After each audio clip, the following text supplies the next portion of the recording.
Hello, Jackie. I'm Sam. Hi, Sam. Welcome. Welcome. It's Thank such you. an honor to to have you with us today. Thank you. Um, Thank you for having me. Today we are supposed to discuss gaslighting, I understand. right, gaslighting awareness and recovery. Right. Yes. So if you allow me, I will open with a kind of 3 to 5 minute introduction to gaslighting in the clinical sense. I'm a professor of clinical psychology. I'm not a clinician. So I tend to gravitate towards academic knowledge, but it's useful to agree on a terminology and then to make a distinction between the way the victim experiences gaslighting and the way the perpetrator thinks about gaslighting. So let's start with the definition. Clinically, we believe that gaslighting should include three elements. Number Mhm. one, an asymmetry of power, asymmetry, a lack of symmetry of power, so that the gaslighter is perceived as somehow authoritative with the ability to define reality. In other words, the gaslighter is the capacity to establish what we call reality testing. Gaslighter becomes the interface to reality. That's condition number one. Number one. Condition number two is that the gaslighting, the act of gaslighting, is premeditated. It's deliberate. It's part of a plan. It involves cunning and scheming and sometimes an elaborate production in order to deceive or mislead the victim. And the third element by far the most important in my view, and that is that the gaslighter is able to tell the difference between reality and fantasy. In other words, that the person effectuating the gaslighting is not delusional. And so now let's apply these three criteria to the victim and to the perpetrator. See what happens. Very surprising things happen, actually, when we apply these. For example, narcissists. Narcissists are delusional. They they are fully committed and invested in their fantasies. They believe their fantasies. They believe their lies and their deceptions and their promises. So narcissists actually do not gaslight and they do not future fake because they're too delusional to realize the difference between reality and fantasy, between Right. between the world as it is and delusion. They're simply delusional, and then they delude everyone around them. Psychopaths, however, do gaslight. Psychopaths are goal-oriented. They are ruthless. They are callous. They are disinhibited. They're defiant. They're contumacious. They reject authority, and so on and so forth. And this sets the ground for an attempt to redefine reality in a way which would be highly Machiavellian, highly manipulative, and of course would result in some outcomes which are favorable and beneficial to the psychopath.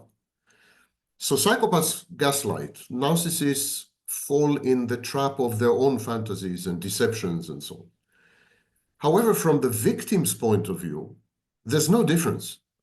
The victim experiences both the narcissist and the psychopath as gaslighters because both narcissists and psychopaths try to falsify the victim's ability to grasp reality and gauge it appropriately. Both of them try to supplant the victim's grasp of reality and perception of reality with their own for different reasons. The narcissist does it because he's mired, is immured, and is immersed in fantasy. And the psychopath does it because he wants your money, or he wants to have sex with you, or he wants to have power over you somehow. Mm. But the victim couldn't care less. Because why would the victim care about the etiology or the motivations of the psychopath and narcissist? The outcome is identical. So this is kind of to set the stage for our conversation. Thank you. Thank you for that. I think it's very important to differentiate and have an understanding between both, and the reason behind it.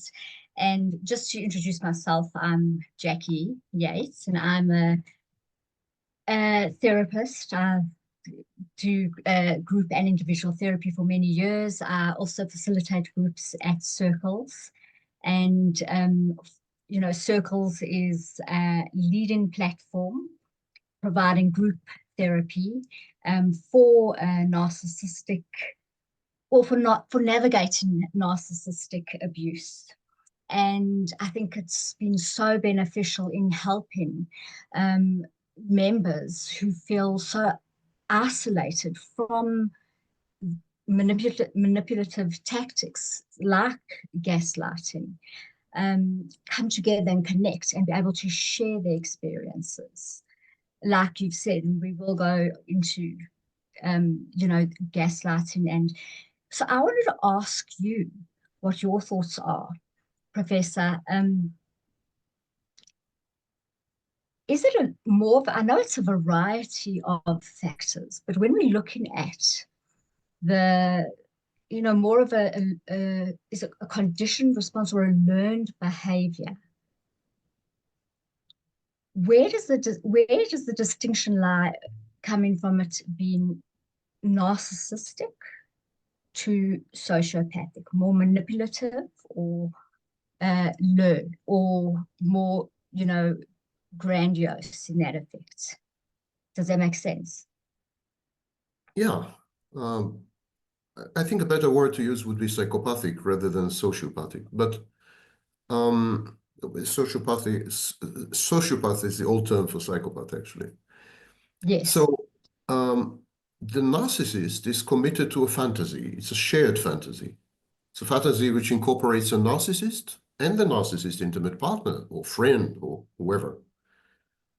And the narcissist uses a distortion of reality, or distorts reality, in order to adapt it to the fantasy. The fantasy rules. Reality has to adapt. It reminds me of Albert Einstein. Someone asked him, what if your prediction regarding light passing by the sun wouldn't pan out, wouldn't, And he said, well, then the sun has a problem. So it's the same here, Reality has a problem. The fantasy rules. So this is the main motivation of the narcissist. He is not so much interested in manipulating you. Narcissists are not goal-oriented. The only thing the narcissist is looking for is what we call narcissistic supply, which is essentially attention. So narcissists are addicts. They're junkies. They're junkies of narcissistic supply. And the best way to secure narcissistic supply is to surround yourself with people who keep telling you that the fantasy is real, that your grandiosity is grounded in truth, that you're being truthful about yourself. If you say you're a genius, then you are a genius, and so on.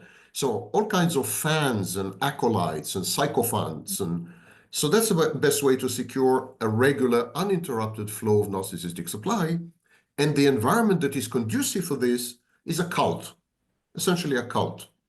So narcissists create cult-like fantasies, and they fall in their own traps.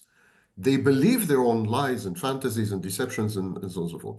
The psychopath, as I said, is goal-oriented. So if you see someone who is trying to alter your perception of reality, to alter your consciousness, but his or her goal is just some kind of adulation or admiration or securing some kind of applause or affirmation or confirmation or whatever, then that's a narcissist.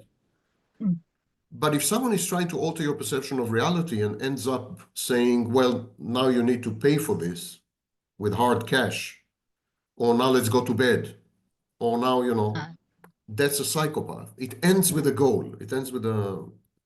And you're right, in something you mentioned group therapy. You're right that the only way to counter gaslighting is to have a social network, to have access to other people who you can trust, other people who can provide with a counterweight to the messaging and the signaling emanating from the narcissist and the psychopath. Refusing to grant the narcissist and psychopath a monopoly on reality testing, not using the narcissist and psychopath as your only gateway to reality, but consulting others, talking to others, exposing the stratagems of the narcissist and the psychopath, and in essence disinfecting the environment and allowing you to develop immunity to this viral infection, which shatters your perception of reality. Right, I love that. I love that. Disinfecting, because it's toxic, and and it's a form of dissociation. Um, they they want you to not believe your own sense of reality. They want you to just have cognitive distortions, and they want you to almost believe their own cognitive distortions and bring you into their world.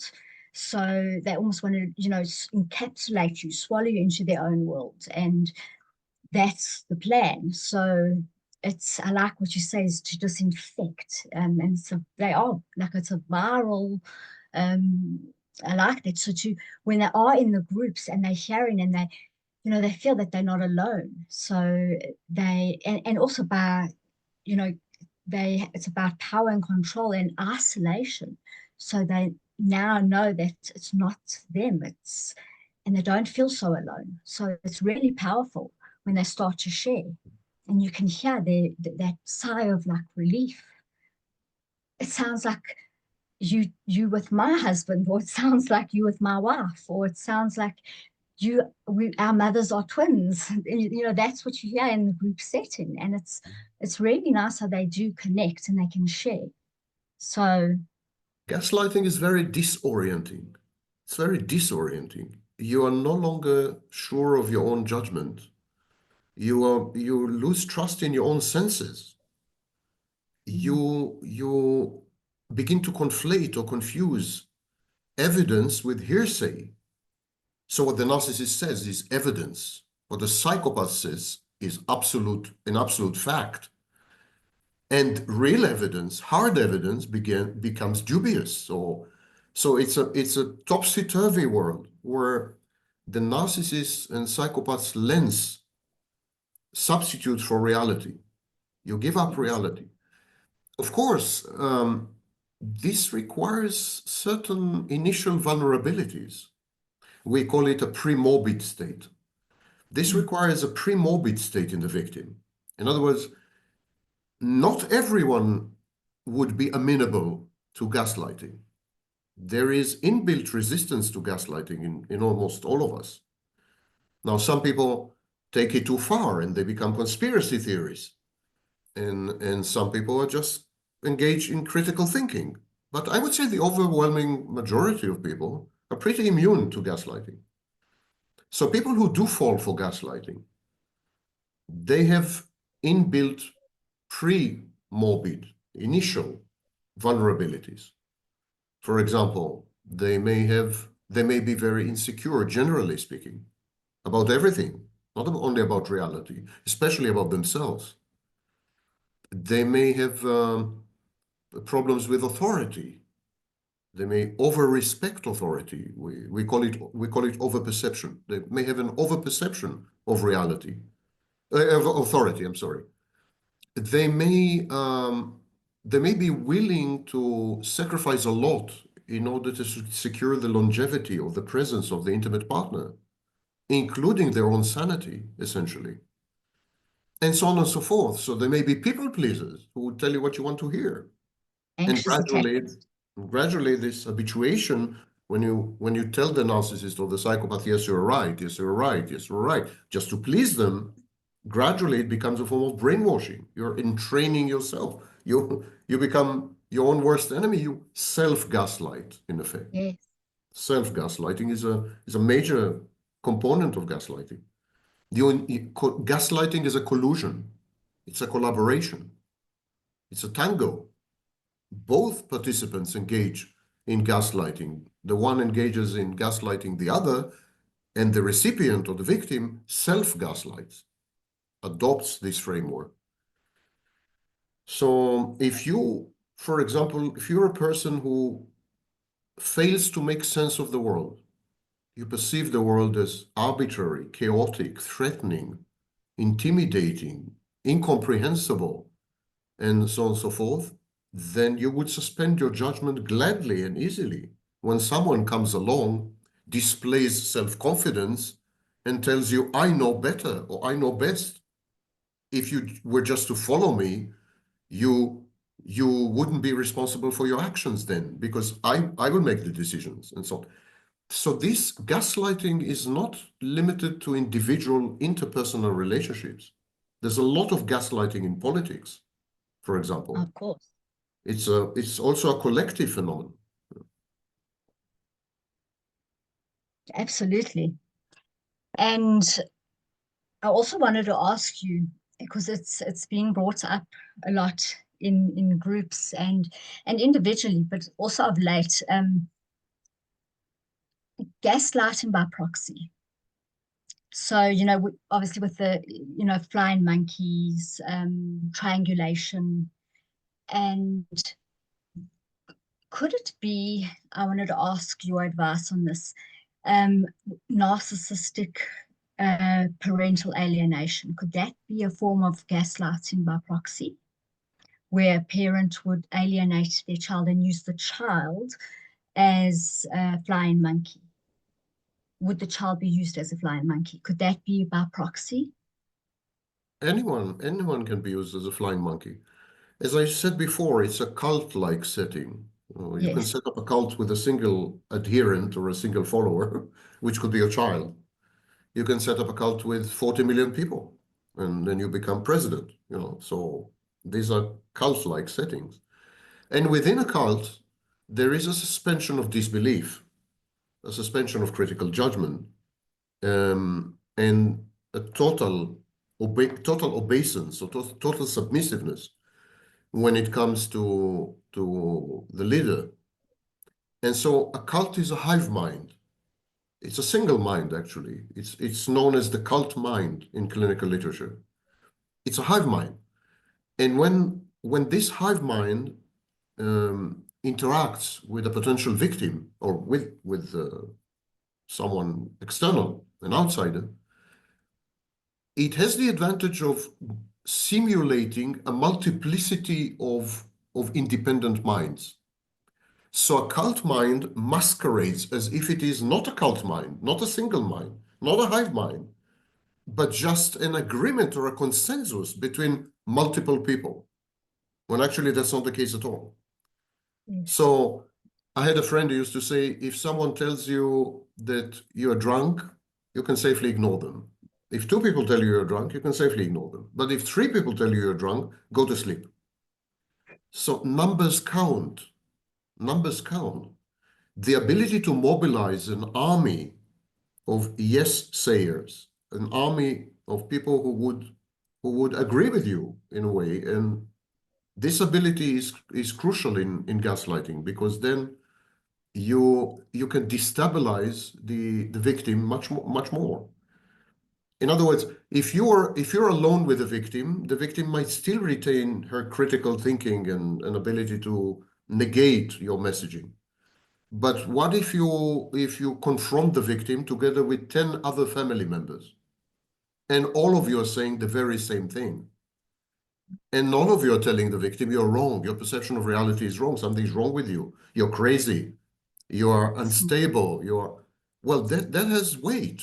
Numbers, Yes, quantity converts into quality in this case.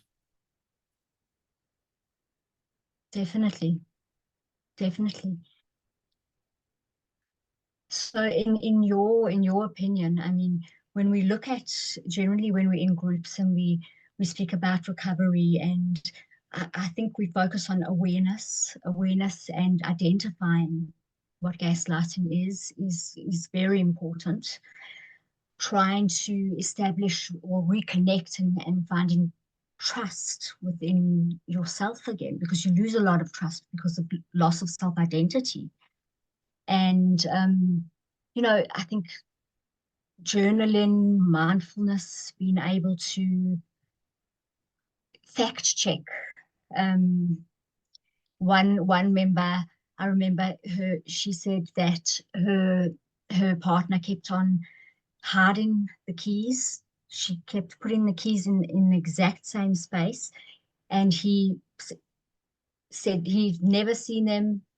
She must be losing her mind, and So another member had actually, this was in the group, had said she should take pictures.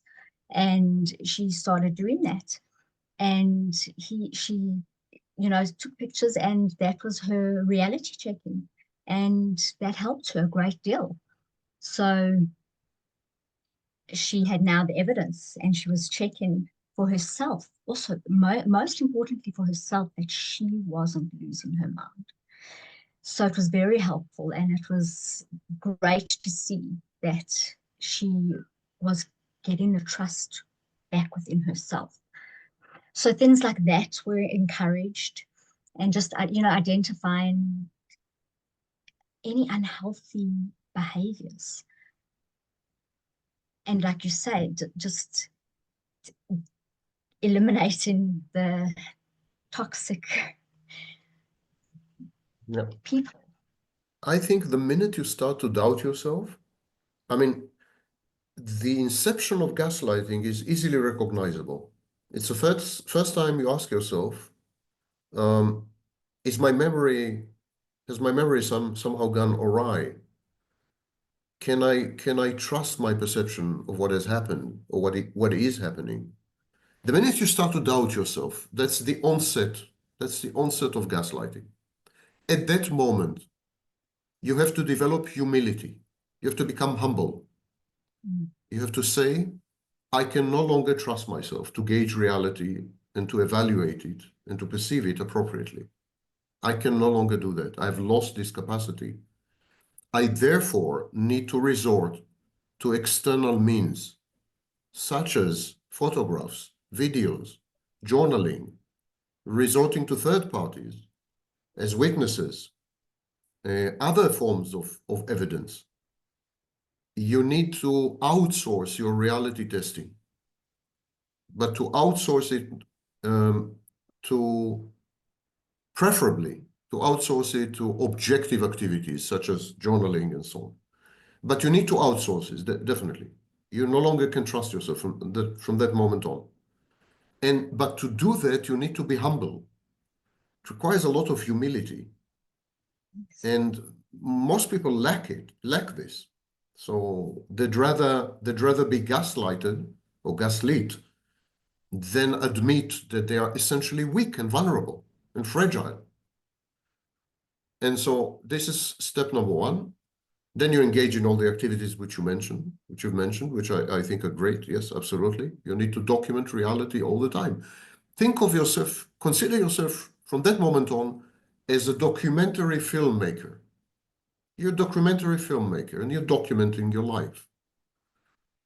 So this is stage two, the documentary filmmaking thing. And stage three, you need to create a circle of trust. You need to surround yourself with several people, not one, not two, not three. Don't fall in the same trap again. But you need to surround yourself with two, three, four, five people whose opinions you could trust because they are disinterested. So strangely, friends are not so helpful. Intimate friends are not so helpful because they're likely to tell you what you want to hear. Yeah. And there'll always be this lurking suspicion. Are they telling me this because they want to calm me down, because they love me, or are they telling me this because this is reality? So you need to rely on 3, 4, 5 people who are disinterested in you, have no interest in you, are not emotionally invested in you, not your good friends, not, your banker, your lawyer, your accountant, your 5 people, your grocery guy, I mean, the pizza delivery guy, someone with Yes. utterly objective. And you need to create a circle of trust. And then whenever you're in doubt about reality, you need to refer to all of them. And I call this operation, this activity, kind of activity, I call it polling. You need to create an opinion poll about reality. And you poll them, polling like P-O-L-L. My Yes. accent is very thick, I'm No, sorry. no, it's great. I understand. So Yes. polling, you need to poll reality among these 4 or 5 people in your circle of trust. So if you document everything as a documentary filmmaker would do, and if you consult your editorial board, this circle of trust, your producers, if you wish, Yes. then you are bound sooner or later to emerge from the gaslighting, because you're bound to come across so many contradictions between the opinions of the people in the circle of trust, between the documented evidence and what the psychopath or narcissists are telling you, that True. you will soon lose trust in them as guardians of reality, and you will have regained your reality testing. And you can do that while in a relationship with narcissists and psychopaths. You don't need to wait until you break up with them. You know, you So can do true. that while you're in there. It's very dangerous to be subject to gaslighting, because it's a manipulative, Machiavellian, it's a manipulative technique that is essentially insidious and pernicious, and as I said, in many respects, goal-oriented. Mm. Ultimately, the narcissist wants you to become a zombie in a shared fantasy, so you'll be zombified. And the psychopath wants to take your money or sexually assault you or have power over you in some way and get to someone else through you, and so on. So it could be dangerous. Indeed, the two movies, there were two movies in 1940. They were Yes. titled Gaslight. And the word gaslighting comes from these movies. And in both movies, the woman in the movie, who is the victim, is at risk. Her life is threatened. The gaslighting is an integral part of a bigger scheme to actually assassinate, kill her. Mm. So gaslighting is very dangerous, shouldn't be taken lightly at all. No. No, definitely not. Definitely not. I think it's very important to as you identified, like you say, the minute you doubt yourself, everything that you said was really important. And you know, prioritize your feelings over being right. You know, I'm going to say something a bit strange. When you're with the narcissist or a psychopath and you're beginning to doubt your reality testing, you begin to doubt your perception and gauging of reality, become a conspiracy theorist. Assume the worst. Assume that there's some kind of conspiracy against you. Develop paranoid ideation. These are pathologies. These are not healthy things. But these are not healthy things within healthy environments. But when the environment is sick, when the environment is unhealthy, sometimes some coping strategies, even though they are essentially pathological, are positive adaptations. In other words, paranoid ideation when you're with a narcissist and a psychopath is highly recommended. Yes. To assume that you're the subject of a conspiracy is pretty safe, actually. So do It's that. important. Yes. And do your research all the time. All the time, do research. I mean, if the psychopath tells you it's 5 o'clock, run to the nearest watch. If he tells you it's Wednesday, look at the calendar. Distrust even the most evident statements which are ostensibly, distrust everything. That's paranoid ideation. Be hyper vigilant. Be on your toes. Because gaslighting starts small. It's Wednesday, it's not Tuesday. That's how it starts. It starts very small. Yesterday we ate chicken, not meat, No, you're wrong about that. It was chicken, it wasn't meat. It doesn't start big, I'm going to take all your money and rape you. Yes. It starts small. Very small. And that's the insidious nature. And I wanted to just ask you also, because, we get varying different cases, but some partners will agree to go for counseling. But there's a bigger, and from what I'm hearing you say, and I don't know, I mean, I've never, but there's a bigger game. It's not for the real purpose of getting better or changing or growing or healing, shall I say. So You mean when the partner is a narcissist or a psychopath? yes, It's yes. totally manipulative. This is So, and so, and I'm going to ask you, and I've always thought, because like any, being in training and experience wise, unless a person wants to change, to grow themselves, it's not going to happen. Unless you want to change for your own self, it's not, you only have control over your behaviors, your responses, your reactions. So anything's possible, but if you don't want to do it yourself, it's not going to happen, right? I mean, what are your thoughts on And that? if you drag your narcissistic or psychopathic partner into the therapy setting, couple therapy or whatever, that's a form of gaslighting. That's a form of self-gaslighting. You're Yes, gaslighting yourself, because the reality is this therapy would be useless. And what you're doing, you're gaslighting yourself. You're saying, no, the reality is that there's hope. This is pathological hope. That's what I call malignant optimism.